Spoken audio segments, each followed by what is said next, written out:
आगे कंटिन्यू करते हैं। हम लोगों ने पिछले सेशन में हम लोगों ने एडिशन ऑफ मैट्रिसेस सीख लिए। अभी हम लोग आगे बढ़ रहे हैं ऑपरेशन में multiplication of a matrix bye a scalar. अब ये स्केलर क्या होता है? स्केलर मतलब कोई भी एक नंबर हो सकता है। मान लीजिए किसी मैट्रिक्स को मैं एक नंबर से मल्टीप्लाई कर रहा हूं। मान लीजिए मेरे पास कोई एक मैट्रिक्स है A 1 2 3 4 5 6 और मान लीजिए मैं निकालना चाहता हूं 2a। तो 2a का मतलब क्या है? 2 इंटू दिस मैट्रिक्स 1 2 3 4 5 6। तो ये अल्टीमेटली क्या हो जाएगा? अल्टीमेटली हो जाएगा 2a क्या होगा? अब ध्यान दीजिए इसमें कि 2 जो है वो सारे के सारे नंबरों से, सारे के सारे एलिमेंट से मल्टीप्लाई होगा। तो ये क्या हो जाएगा? 2 4 6 8 10 एंड 12। इसी तरह से आप देख सकते हो कि मान लीजिए मैंने बोला -3a, तब ये क्या होगा? तो ये ऑब्वियसली आप देख सकते हो क्योंकि a तो यही है हमारे पास, तो -3 इंटू a मतलब 1 2 3 4 5 6। तो ये अल्टीमेटली क्या हो गया? -3 -6 -9 -12 -15 एंड -18। आप देख सकते हो ये हम लोगों ने क्या किया है? किसी भी मैट्रिक्स को हम लोग किसी स्केलर से मल्टीप्लाई करें तो ये होगा, ठीक है ना। अब मान लीजिए हम लोग ये चाहते हैं कि नेक्स्ट चीज हम लोग निकालना चाहते हैं कि सब्ट्रैक्शन कैसे करेंगे, मतलब किसी मैट्रिक्स को किसी दूसरे मैट्रिक्स से हम लोग सब्ट्रैक्ट कैसे करेंगे या डिफरेंस मैट्रिक्स का कैसे हम लोग निकालेंगे। तो थर्ड चीज है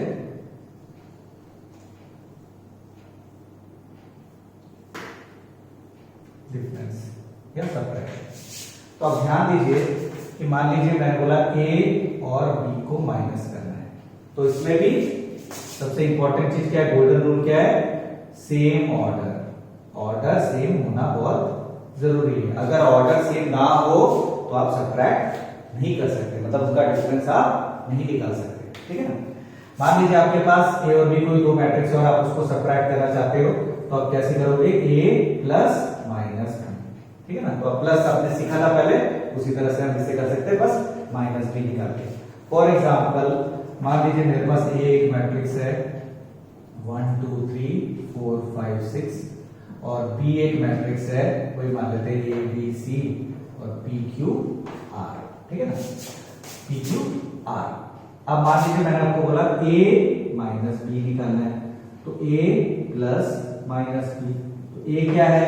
a है, तो हो गया 1 2 3 4 5 6 और माइनस b क्या होगा? इसको माइनस से मल्टीप्लाई करें, तो minus a minus b minus c minus b minus q minus r। Obviously आप बोल सकते हो b क्या देगा? 1 minus a 2 minus b 3 minus c 4 minus p 5 minus q and 6 minus r। आप इसे डायरेक्टली कर सकते हैं, but this is the procedure, ठीक है ना। हम लोग डिफरेंस इस तरह से निकाल सकते हैं, ठीक है ना। डिफरेंस इस तरह से निकाल सकते हैं, ठीक है। तो अब इसके आगे हम लोग आ जा रहे हैं यहाँ पे, इससे सेट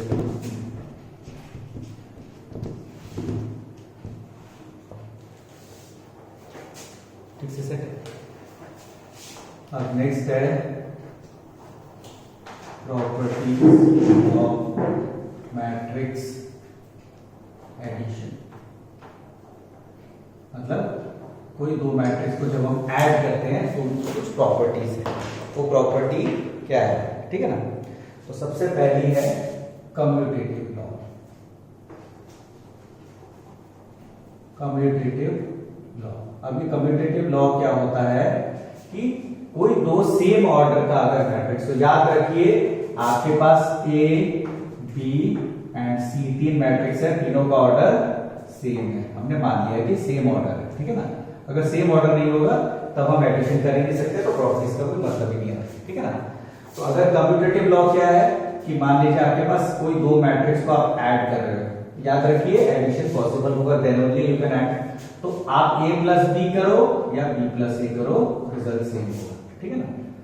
उसी तरह एसोसिएटिव लॉ। अभी एसोसिएटिव लॉ क्या कहता है कि अगर आप कोई तीन मैट्रिक्स को ऐड करते हो तो आप क्या करोगे, आप किसी दो मैट्रिक्स को पहले ऐड करोगे। मान लीजिए आपने ए और बी को ऐड करके फिर सी में ऐड किया, या बी और सी को ऐड करके फिर ए में ऐड किया, रिजल्ट विल बी सेम। इसको हम लोग बोलते हैं एसोसिएटिव लॉ। नेक्स्ट है existence of addictive identity. Existence of addictive identity क्या होता है, ठीक है ना। अभी एग्जिस्टेंस ऑफ एडिक्टिव आइडेंटिटी क्या होता है,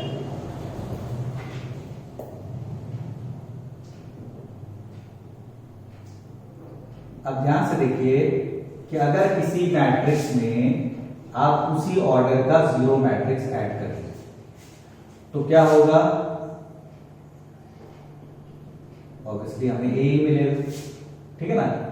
तो हम लोग क्या बोलेंगे कि जीरो एडिशन के केस में additive identity, zero matrix, zero मतलब ओ है यहां, इसका मतलब है ओ मतलब मैट्रिक्स,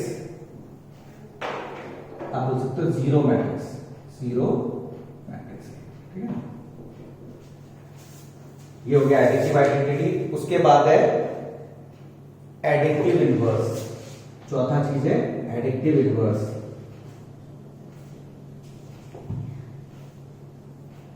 एडिक्टिव इनवर्स क्या होता है, एडिक्टिव इनवर्स क्या होता है बेटा, दोस्तों एडिक्टिव इनवर्स क्या होता है, किसी भी पास है लेकर के बताओ। एडिक्टिव इनवर्स क्या होता है, एडिक्टिव इनवर्स क्या होता है, दस जवान।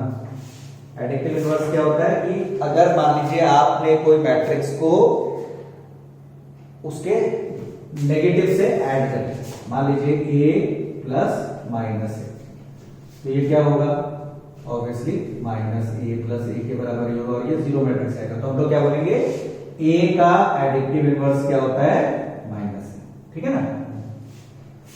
अब नेक्स्ट हम लोग आ जाते हैं, ठीक है ना, नेक्स्ट हम लोग आ जाते हैं मतलब अगर तुमको कोई चीज नहीं समझ में आ रही है आप उसको पॉज करिए और फिर से देख लीजिए, ठीक है ना, ठीक है, उसको पॉज कीजिए फिर घुमा दीजिए, घुमा। नेक्स्ट है सीधा कर रहा हूं, प्रॉपर्टीज ऑफ स्केलर मल्टीप्लिकेशन। हाँ, नेक्स्ट टॉपिक है सूखा वाला लाओ,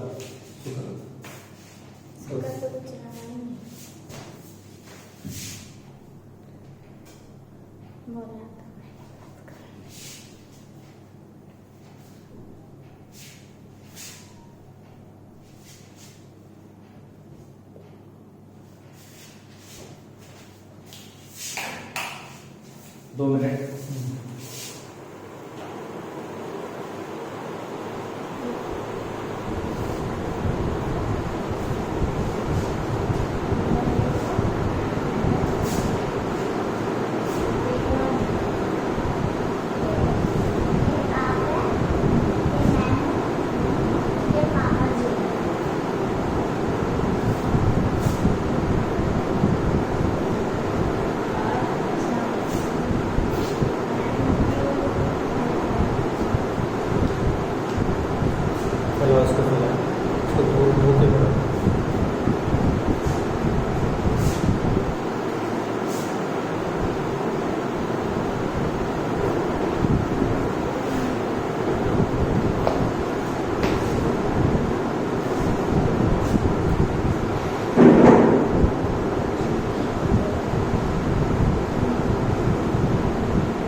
प्रॉपर्टीज ऑफ स्केलर मल्टीप्लिकेशन क्या है, अब देखिए मान लीजिए आपके पास कोई एक मैट्रिक्स है, मान लीजिए A इज अ मैट्रिक्स, ठीक है ना, एंड K और L is a scalar. Scalar मतलब कोई नंबर हो सकता है, ठीक है ना। देन प्रॉपर्टी, सबसे पहली प्रॉपर्टी क्या कहती है कि अगर मान लेते हैं A और B कोई दो मैट्रिक्स चाहिए, A और B आर मैट्रिसेस, ठीक है ना। तो मान लीजिए ए के कोई एक स्केलर है और ए और बी दो मैट्रिक्स है जिनको हम लोग ऐड कर सकते हैं, ठीक है ना। तो k इंटू ए प्लस बी क्या होगा, के ए प्लस ए बी। उसी तरह दूसरा क्या होगा, मान लीजिए आपके पास L और K दो स्केलर है और आप A से उनको मल्टीप्लाई करें। याद रखिए A और B मैट्रिक्स है सेम ऑर्डर के और K और L स्केलर है, नंबर है। तो ये क्या हो जाएगा, L इंटू ए प्लस K इंटू ए, ठीक है ना। जैसे 2a 3a ऐसा होता है ऐसे, ठीक है ना। आई होप यहां तक सब कुछ क्लियर है, ठीक है ना। अभी इसके आगे एग्जांपल्स देखेंगे।